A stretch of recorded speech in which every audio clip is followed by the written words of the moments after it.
Nous sommes à Bujumbura City Market, un marché situé au nord de Bujumbura.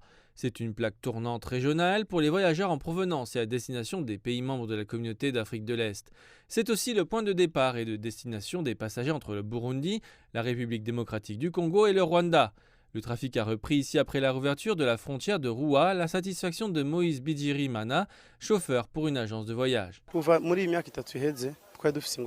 Depuis 3 ans, nous avons eu d'énormes difficultés. Nous passions par Uvira pour aller en RDC, une route sur laquelle il était difficile de circuler. La route était en mauvais état, les véhicules tombaient souvent en panne, les voleurs nous tracassaient, même les médias en parlaient. Pour aller à Bukavu en RDC, il fallait 4 voire 5 heures. Les voyageurs étaient trop fatigués et perdaient souvent leurs bagages à cause de l'impraticabilité de la route. Mais depuis la rouverture de la frontière de Roua, les choses sont redevenues très faciles et nous sommes très reconnaissants envers les dirigeants burundais.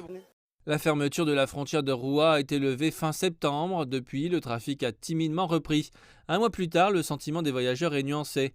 Les inquiétudes et les restrictions persistent chez les voyageurs étrangers.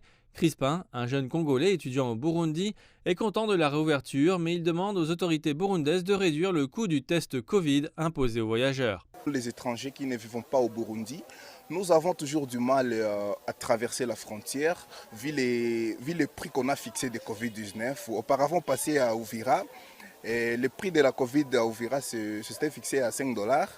Mais par mégarde, on a passé à la frontière de Roua. On a trouvé que le prix de la Covid s'est augmenté à 15 dollars. Alors, on ne sait pas, nous ne sommes pas vraiment, comme nous les étudiants, nous ne savons pas quoi faire. Parfois, nous avons même des difficultés à payer les frais académiques, et encore le prix de la Covid-19 qui est à 15 dollars. On ne sait pas comment s'habituer. Si vous pouvez nous aider à faire parvenir nos messages au gouvernement burundais, et voir comment s'ils peuvent rabaisser sur le prix, même à 5 dollars comme à la frontière d'Uvira, ça peut aussi nous aider. Entraînée par l'explosion des cas positifs à la Covid-19, la décision de la fermeture a été perçue comme étant plus politique que sanitaire. La République du Burundi a ainsi refusé tout accès à son territoire à toute personne venant du Rwanda par la frontière de Roua. Cette situation s'est greffée à la crise Burundi-Rwanda qui persiste depuis 2015 et qui est actuellement en cours de résolution selon le ministère burundais des Affaires étrangères et de la coopération au développement. Vous avez constaté que les frontières terrestres, maritimes, aériennes du Burundi sont ouvertes à la circulation de tous les citoyens de la région, y compris les citoyens de notre voisin du Nord.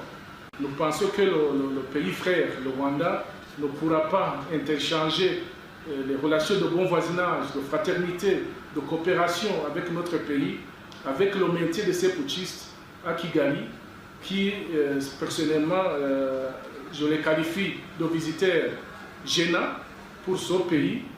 Ce pays doit pouvoir nécessairement trouver une façon de s'en débarrasser. La réouverture de la frontière aux personnes et aux biens va donner un regain de vitalité aux échanges déjà florissants entre les pays de la région, avec un nombre croissant d'agences de transport terrestre qui proposent leurs services pour faciliter les mouvements de circulation.